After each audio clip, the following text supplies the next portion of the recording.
యావరేజ్‌గా ఒక మేల్ అండి రోజుకి 7,000 మాటలు మాట్లాడతారు. అంటే సైంటిఫిక్‌గా ఒక మనిషికి ఒక 65, 64 నుంచి ఒక 66,000 థాట్స్ ఎలా వస్తాయో సైంటిఫిక్‌గా అలాగే ఒక మేల్ రోజుకి 7,000 మాటలు మాట్లాడతారు. స్టడీ చేశాయి మల్టిపుల్ స్టడీస్.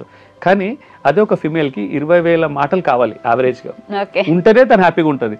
సో తన ఫీలింగ్స్‌ని షేర్ చేసుకోవడానికి భర్తనే ఫస్ట్ ప్రయారిటీ ఇవ్వాలి. లేకుంటే ఏమవుతుందంటే తన ఒపీనియన్ బాధలు ఎవరితో చెప్పుకోలేదు. చాలా వరకు ఏంటంటే సైకలాజికల్ గా ఇది దేర్స్ అ డిస్కనెక్ట్.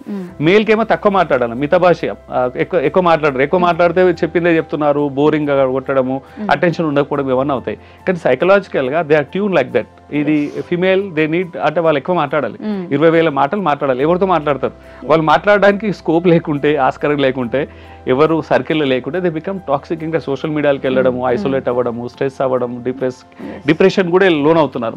అంటే పర్టికులర్ ఇద్దరు వర్కింగ్ ఉంటే వాళ్ళకి టైం ఉండదు. యావరేజ్